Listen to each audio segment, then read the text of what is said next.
साधु के छोटे से आश्रम में गया क्योंकि उसने बहुत सुना था उस साधु के बारे में और उसके मन में आया कि मैं एक बार जाकर के देखता हूं कि लोग इतनी तारीफ क्यों करते हैं उसकी।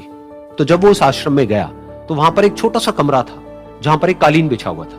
वहां पर कुछ लोग बैठे हुए थे नीचे और साधु जी सामने बैठे हुए थे। कुछ सवाल जवाब चल रहा था। तो जैसे ही वो अंदर गया, वो अकेला नहीं था, उसके साथ में 4 बॉडीगार्ड्स भी थे और उसको ये आदत थी कि जहां पर भी वो जाता था लोग अपनी जगह से खड़े हो जाते थे, उसकी तरफ देखते थे, हाथ जोड़ते थे, अपना सर झुकाते थे।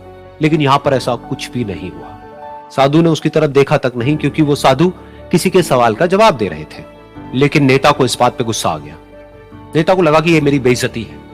तो उस नेता ने साधु की बात को बीच में ही काटते हुए थोड़ा गुस्से से कहा, मैं आपसे कुछ कहना चाहता हूं। साधु ने उसकी तरफ देखा और बोले, आप थोड़ी देर रुकिए, पहले मैं इनके सवाल का जवाब दे लूं, उसके बाद में मैं आपसे बात करूंगा। तब तक अगर आप चाहें तो आप बैठ सकते हैं। बस साधु का इतना कहने की देर थी। नेता का चेहरा गुस्से से लाल हो गया और फिर उसने अपना सारा गुस्सा उस साधु के ऊपर निकाल दिया। अभी तक वो नेता बहुत ही तमीज से बात कर रहा था, यानी कि आप कह करके बात कर रहा था। अब वो तू तड़ाक पे उतर आया। नेता ने उस साधु को कहा, तुझे पता भी है मैं कौन हूं और तू किससे बात कर रहा है?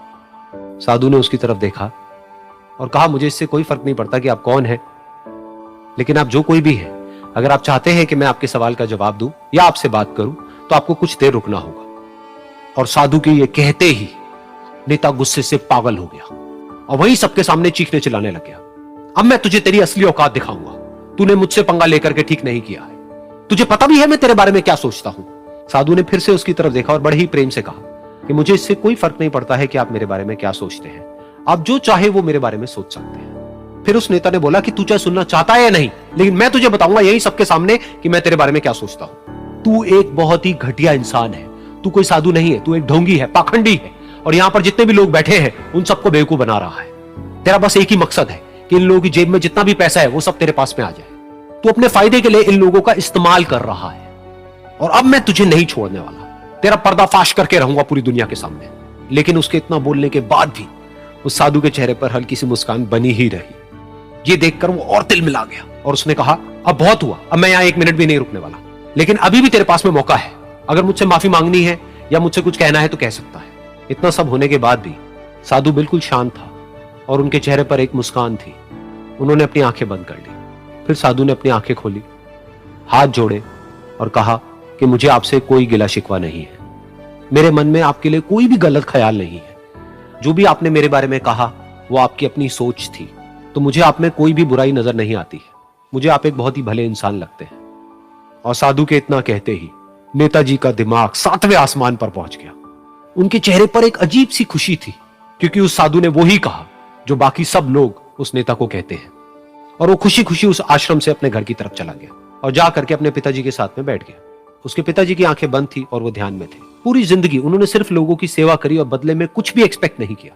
तो थोड़ी देर बाद जब उन्होंने अपनी आंखें खोली और देखा अपने बेटे को अपने साथ बैठे हुए, तो उनके बेटे के चेहरे पर आज एक अजीब सी खुशी थी जो आज से पहले उन्होंने कभी नहीं देखी थी। फिर उसने एक एक करके सब कुछ बताया कि आज क्या हुआ, किस तरह से वो आश्रम गया, वहां पर क्या हुआ, उसने क्या कहा, उन्होंने क्या कहा। तो जब इसके पिताजी ने पूरी बात सुनी तो थोड़ा सा मुस्कुराए और अपने बेटे को देख करके बोले कि उन्होंने तुम्हारी तारीफ नहीं करी है, क्योंकि उन्होंने वो नहीं कहा कि जो तुम हो, उन्होंने वो कहा कि जो वो खुद है। और तुमने जो भी कुछ उनको कहा वो नहीं कहा कि जो वो है, बल्कि तुमने वो कहा जो तुम खुद हो। यही बात वेदों में भी कही गई है, यथा दृष्टि तथा सृष्टि।